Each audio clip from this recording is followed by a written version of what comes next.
I found out my wife was cheating because her mom accidentally exposed her at Thanksgiving. If you had told me a year ago that my marriage would end somewhere between the mashed potatoes and pumpkin pie, I would have laughed in your face. I thought we were solid. Not perfect, no marriage is. But steady, comfortable, like a well-worn sweatshirt you keep reaching for. Turns out that sweatshirt had a massive tear in it I couldn't see, and the person pointing it out wasn't a therapist or a private investigator. It was my mother-in-law, with gravy on her chin, in front of 30 relatives. But let me rewind. I'll call my wife Laura. We'd been married just over 7 years when this all went down. We met in college, got serious fast, and married in our mid-20s. By the time of this story, we were both 33, living in a decent house in the Midwest, doing the young professional couple thing. She worked in marketing, I worked in IT sales. She was the extrovert who could make friends at the DMV. I was the quieter one, better with small groups than big parties. We balanced each other. Or so I thought. We didn't have kids, partly by choice, and partly because we were still figuring things out. At the time I thought that was mutual. In hindsight, I wonder if she was already halfway out the door. Laura came from a big, loud family. Her parents divorced when she was a teenager, but they still showed up to family events out of obligation. Her mom, let's call her Carol, was one of those people who always knew everything about everyone. If gossip were an Olympic sport, she'd have gold medals. Her dad, Paul, was quieter, remarried, and usually sat through dinners with the patience of a man who had seen some things. Every Thanksgiving, Carol hosted at her house. That meant a giant dining table, folding chairs brought in from the garage, and at least 24 people crammed together. Cousins, aunts, uncles, new boyfriends or girlfriends getting their trial run. Everyone was there. I didn't mind it, mostly.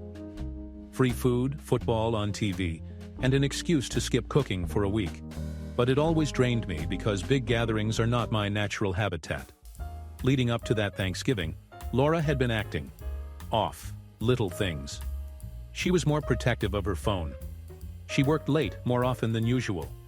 When I'd ask how her day went, she'd give vague answers, then pivot to ask me about mine.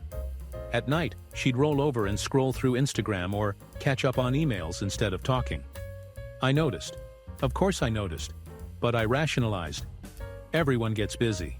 Marketing campaigns are stressful. Couples go through phases. And honestly, I didn't want to rock the boat. I'd been raised on the idea that marriage takes work, that rough patches happen. There was one moment about 2 weeks before Thanksgiving when I came home early and found her on the phone in the kitchen. She jumped when she saw me, ended the call abruptly, and mumbled something about a client issue. Her face was flushed, her smile too quick. I remember standing there, groceries in hand, feeling a knot in my stomach. But I shoved it down. I didn't have proof, just vibes. And vibes, I told myself, weren't enough to accuse your wife of anything. Carol made it clear this year's Thanksgiving was special. She'd been bragging about new recipes, redecorating her dining room, even hiring a local college kid to help set up the buffet line. She wanted everyone there, no excuses. Laura pushed especially hard that we attend. She said it had been too long since we spent real time with the family.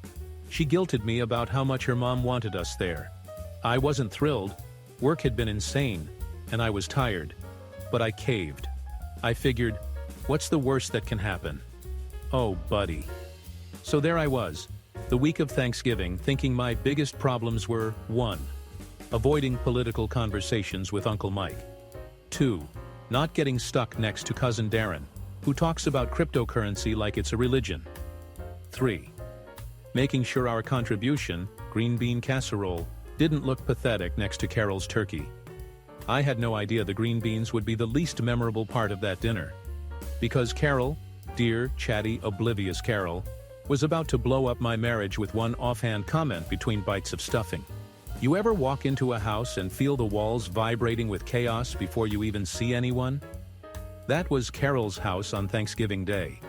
We pulled up around 2 p.m.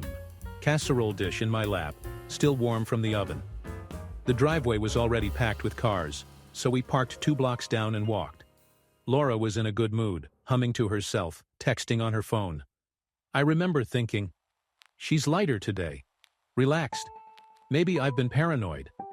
The moment we stepped inside, the smell hit. Turkey, cinnamon, a faint undercurrent of perfume and Lysol.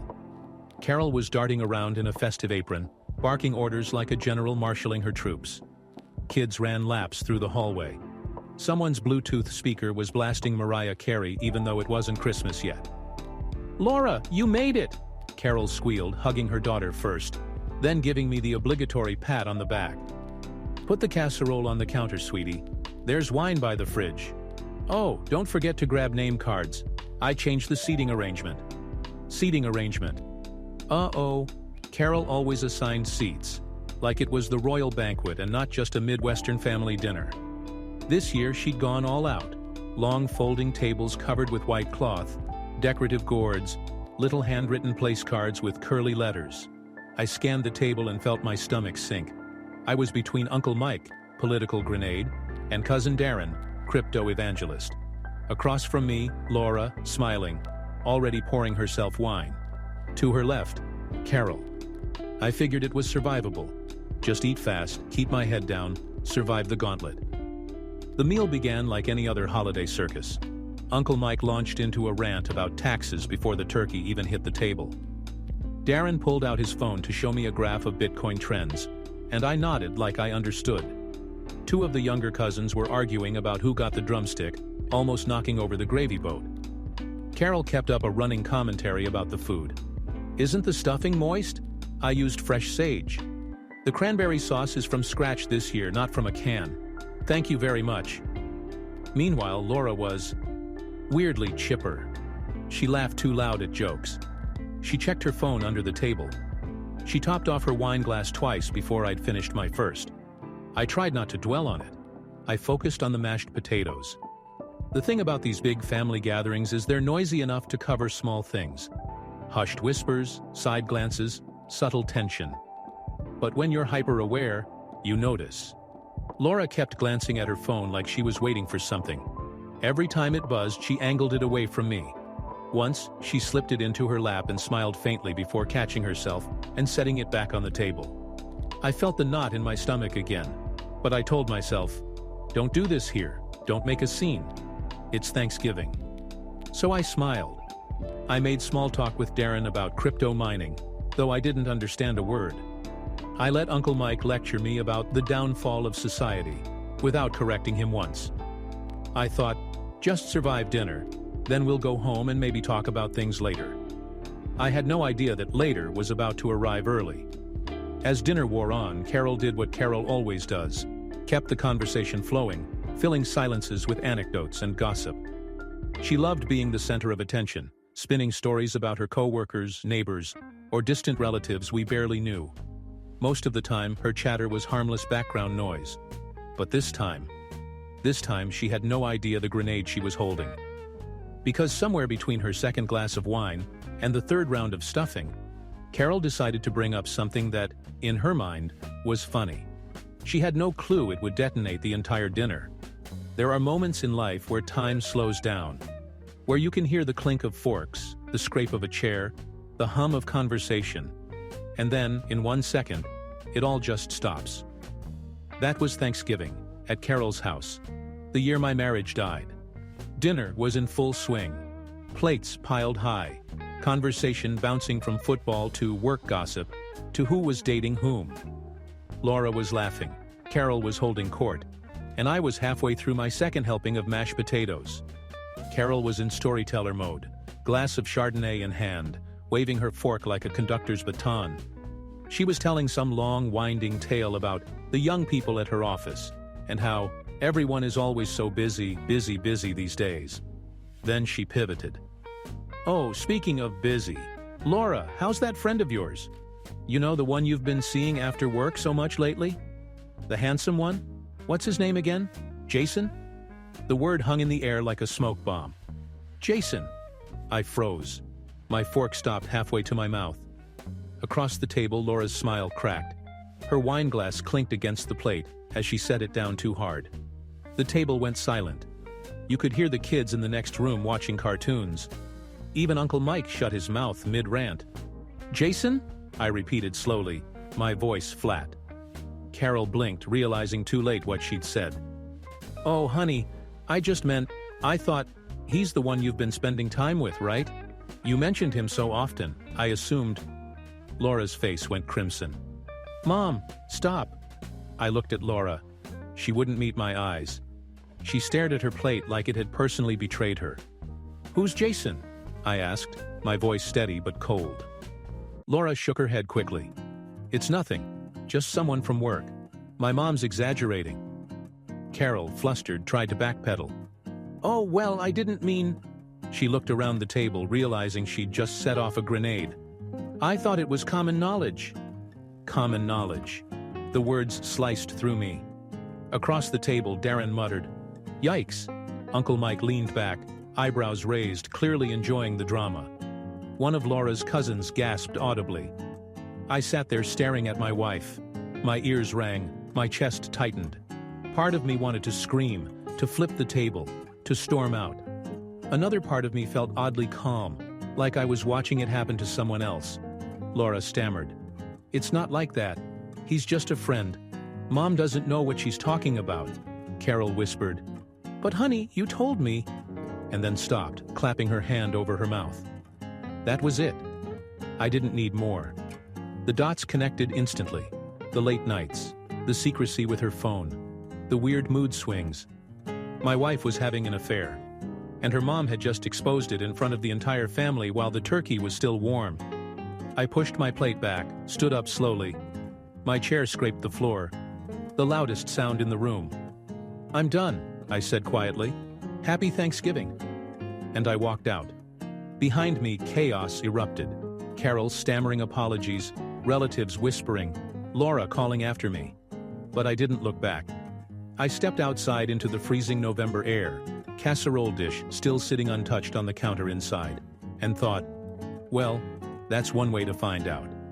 If you've ever wanted to know what it feels like to have your entire marriage detonate in slow motion while standing in a driveway surrounded by pumpkin decorations, let me tell you, it's surreal. The moment I stepped outside, the cold hit me. The late November air was sharp enough to make my eyes water. Or maybe that was just everything else. I paced at the edge of the driveway, my breath coming out in angry clouds, replaying Carol's words in my head. The handsome one, Jason. Inside the house, I could hear muffled voices rising, relatives whispering, Carol stammering, chairs shifting. Then the front door opened and Laura came rushing out, her heels clacking on the concrete. "Wait!" she hissed, grabbing my arm. Her face was pale, her eyes wide, still clutching her wine glass like she couldn't let it go. "Don't make a scene." I laughed bitterly. "A scene?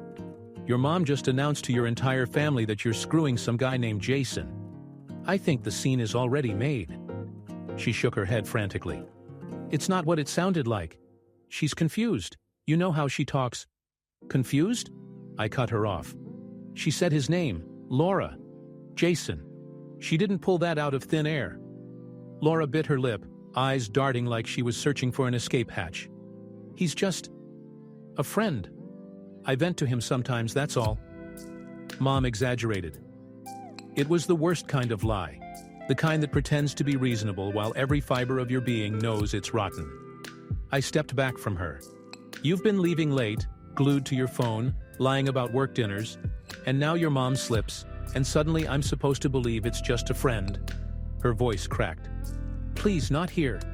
Behind us, the blinds shifted. Someone was peeking out the window, probably Darren, ready to add cheating drama to his crypto TED Talk. The muffled noise inside was escalating. Carol trying to smooth it over, cousins whispering, silverware clinking awkwardly. Laura grabbed my arm harder. "Please, we'll talk at home. Just don't do this in front of them." I yanked my arm free. "Laura, you already did this in front of them. Or rather, your mom did. Congratulations. You've humiliated me and yourself in one meal." She flinched like I'd slapped her. At that moment, Carol herself came out the front door, apron still on, cheeks flushed from wine and shame. "Honey, I didn't mean," she began, reaching for Laura. "Mom, shut up." Laura snapped, and I'd never heard her use that tone with her mother before. Carol's eyes went wide. "I thought he knew," she whispered, horrified. You talk about Jason all the time. Stop! Laura's voice cracked, echoing down the quiet street. I just stood there, numb. My wife was unraveling, her mom was sputtering, and I was realizing in real time that my marriage wasn't just cracked, it was broken. I turned toward my car. I didn't care that I hadn't eaten dessert, that my casserole was still on the counter, that 30 relatives were inside dissecting every word. Laura followed a few steps. Please don't leave like this. We'll fix it. I looked back at her, standing in the driveway with Carol hovering behind her, both of them panicked and guilty. Fix it? I said quietly. You can't uncheat, Laura, and you sure as hell can't unsay what just happened. Then I got in the car, started the engine, and drove off. The last thing I saw in the rearview mirror was Carol clutching her apron, Laura crumbling against the porch rail, and the house behind them glowing warm with holiday lights like nothing had happened inside. As I drove, my hands shook on the wheel. I didn't have a destination. I just knew I couldn't go home with her. Not yet. Not after that. I ended up at a 24-hour diner on the edge of town, sitting in a booth by myself, staring at a slice of pecan pie I didn't touch. The waitress asked if I was okay. I almost laughed. How do you explain that your wife's mom just accidentally blew up your marriage over turkey and stuffing? I wasn't in that dining room when the dust settled, but thanks to texts, phone calls, and the family gossip machine running at light speed, I pieced together exactly what happened after I stormed out. If the driveway was chaos, the table inside was an absolute circus. According to one of Laura's cousins, who later gleefully texted me a play-by-play, the silence after I left was suffocating. Carol sat frozen, hand over her mouth. Laura slumped in her chair, face buried in her hands. Then the whispering started. Did he just leave? Who's Jason? Oh my God, Carol. Uncle Mike broke the silence by muttering, well, that explains a lot, which only cranked up the tension. Darren, never one to miss a spotlight, apparently launched into some lecture about blockchain transparency and how secrets always come out eventually. Nobody asked. Carol tried to spin it back to normal. Let's all just eat, it's a misunderstanding. But no one was buying it. Every eye was on Laura, who stayed quiet except to whisper at her mom. Why did you say that? I later learned that Carol spent the rest of dinner trying to undo what she'd done. She kept telling anyone who'd listened that she'd misspoken, that Jason is just a friend from work, and that she didn't mean anything by it. But the more she tried, the worse it got. People already smelled blood in the water. Her attempts to downplay it made it sound bigger, not smaller. Carol's reputation for gossip didn't help. When she said something, people assumed it was the truth. By the time I was sitting in that diner booth staring at my untouched pecan pie, my phone started buzzing non-stop. Laura, 11 texts, 3 missed calls. Please come back. We need to talk, not like this. She misunderstood. I swear it's not what you think. Please answer me. Carol, 434 texts. I'm so sorry. I thought you already knew. I never meant to cause trouble. Call me, let me explain. Cousin Sarah, 1-1 text. Holies, are you okay? That was brutal. Unknown number. Later I found out it was Darren. Just so you know, family knows now. You deserve better, man. Crypto always tells the truth. Yes, he actually texted that. I can't make this stuff up. I didn't reply to any of them. I just sat there in that fluorescent-lit diner, the hum of the heater and clink of silverware in the background, feeling like my body wasn't mine. Like I was watching a movie of someone else's life. I thought about going home, confronting Laura right then. I thought about driving somewhere else entirely, maybe to a hotel. For a brief, wild second, I thought about just driving until I hit another state. Instead, I just sat. The waitress topped off my coffee 3 times. She probably thought I was waiting for someone who stood me up. In a way, she wasn't wrong. Around midnight, my phone rang again. This time I answered because it wasn't Laura or Carol. It was Paul, her dad. Paul's a quiet guy, the opposite of Carol, and when he spoke it was low and steady. I'm sorry, son, he said. I don't know what's going on between you and Laura, but you didn't deserve that tonight. That was all. No gossip, no excuses, just acknowledgement. And weirdly, That grounded me more than anything else. Around 1 a.m., I finally drove back. The house was dark. Laura was on the couch, still in her Thanksgiving dress, eyes red from crying. She jumped up when I walked in, started babbling about how it's not what you think, how we'll talk tomorrow, how she exaggerated. I walked past her without a word, went straight to the bedroom, locked the door, and collapsed on top of the covers fully dressed. Through the door, I heard her whispering, "Please don't leave me, we'll figure this out." But I already knew. The figuring out part was over. If Thanksgiving was the explosion, the days that followed were the fallout. Radioactive silence, half-truths, and the slow, grinding realization that my marriage had already been over long before the turkey came out of the oven. The Friday after, our house felt like a morgue. I didn't speak to Laura beyond grunts. She followed me around like a shadow, offering tea, asking if I wanted breakfast, apologizing in circles without actually admitting anything. Every time her phone buzzed, I watched her stiffen. She stopped leaving it unattended. If I walked into the room, she flipped it face down.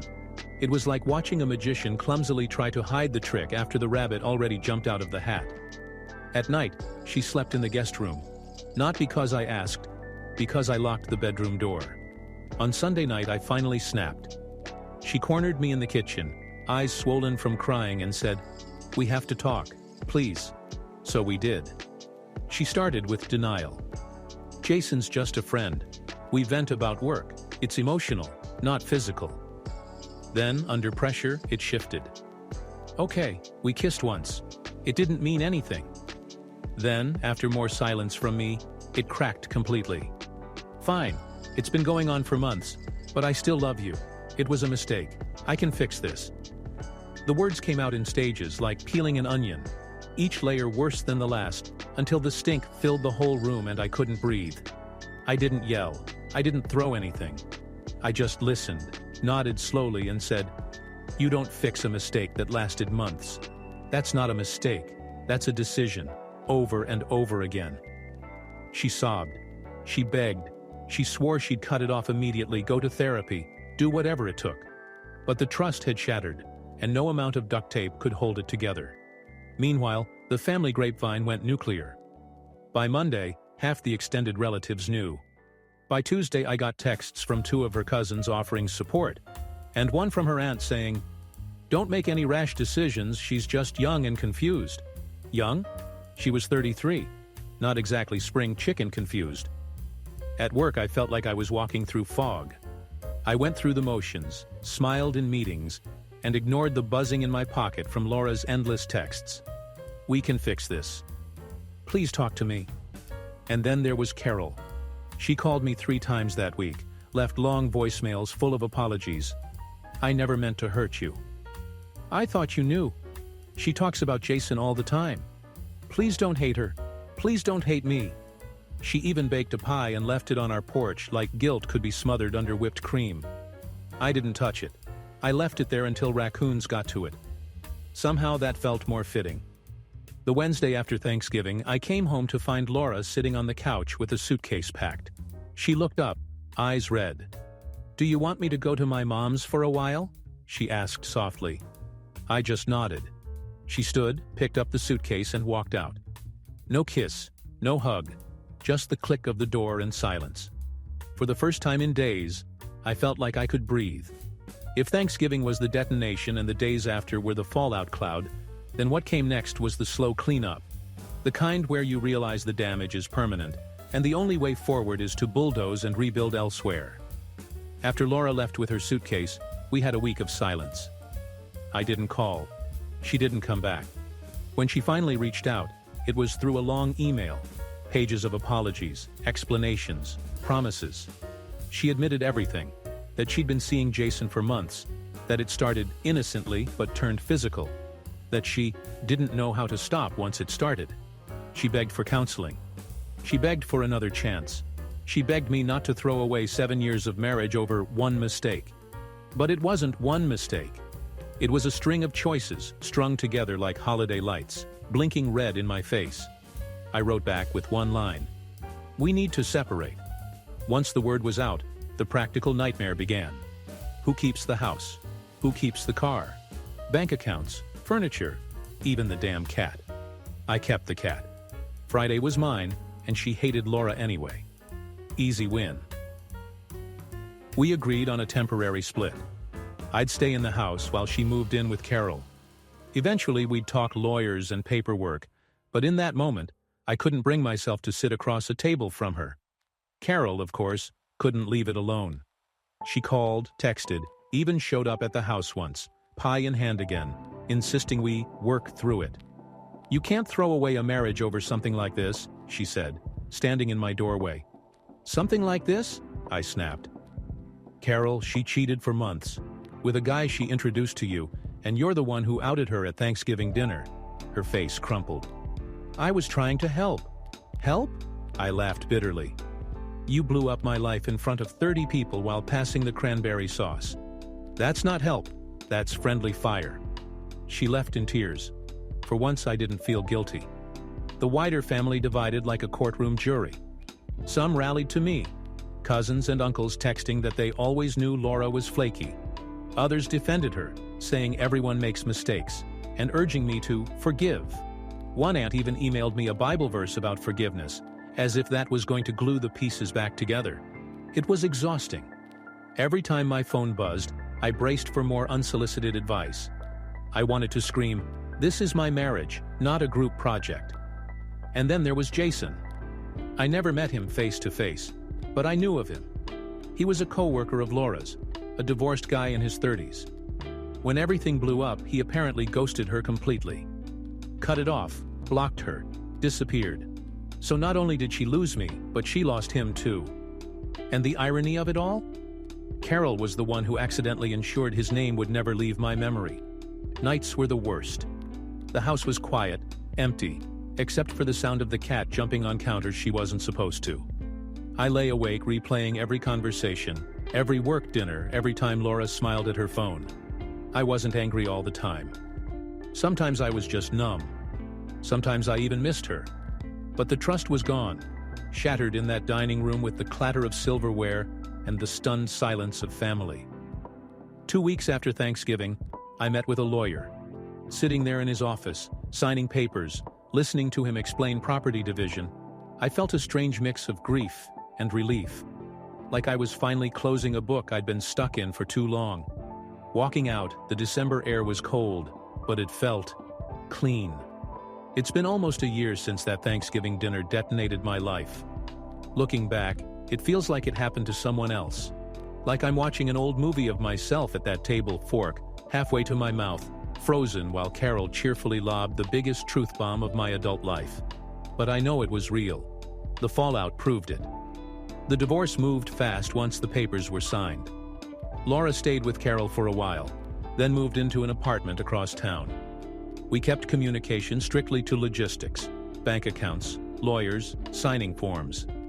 No late-night calls, no what-ifs. She asked for one final sit-down for closure. I agreed, mostly because I wanted it too. We met at a coffee shop, neutral ground. She looked tired, smaller somehow. "I'm sorry," she said. "I ruined everything. I wish I could take it back." I sipped my coffee and said, "I wish you hadn't done it in the first place. But you did. And now we both get to start over." There wasn't anger in my voice anymore. Just finality. Carol tried, for months, to claw back her place in my life. She sent cards on my birthday, texted me links to articles about healing from infidelity, even dropped off another pie on my porch in March. I never responded. It wasn't malice, it was survival. Every time I saw her name, I heard her voice at the table. The handsome one. Jason. She wasn't the reason Laura cheated, but she was the reason I found out in the most humiliating way possible. And that's a stain I can't scrub out. Every family gathering after that Thanksgiving became a whisper fest. I didn't attend Christmas. I didn't show up for birthdays. Eventually, I stopped being invited, but I still heard things through the grapevine. Jason moved away. Laura tried dating again, but nothing stuck. Carol became quieter, more subdued at dinners, like she'd finally realized her love of gossip could nuke lives. As for me, the gossip didn't matter anymore. I wasn't part of that family circle. I was free. I won't pretend it was easy. There were nights I felt like a failure. Mornings I woke up reaching for someone who wasn't there anymore. Whole weekends where I lived on frozen pizza and self-pity. But slowly, I rebuilt. Therapy helped. Friends helped. The cat helped. Friday became my anchor, curling against me when the house felt too empty. I started running again. I reconnected with old college buddies. I even went on a few dates, awkward at first, but less so each time. And somewhere along the way, I realized I was okay. Not the same, but okay. People always say holidays bring out the best and worst in families. For me, Thanksgiving did both. It tore down a marriage built on lies, but it also freed me from wasting more years with someone who had already checked out. I didn't find out by snooping through her phone, or hiring a PI, or catching her in the act. I found out because her mom, bless her loose tongue, casually mentioned the other man between bites of stuffing. It was humiliating, yes. Painful, absolutely. But in the long run, it was clarity. Brutal clarity delivered on a platter, with cranberry sauce on the side. So here's what I've learned. Secrets don't stay buried forever. Sometimes they surface at the worst possible moment. But maybe that's the best time after all. Denial can stretch for months, but truth only takes one careless sentence to destroy it. And if your mother-in-law is a chronic oversharer, maybe sit far away from her at Thanksgiving. Because sometimes the turkey isn't what gets carved up at dinner. Sometimes it's your marriage.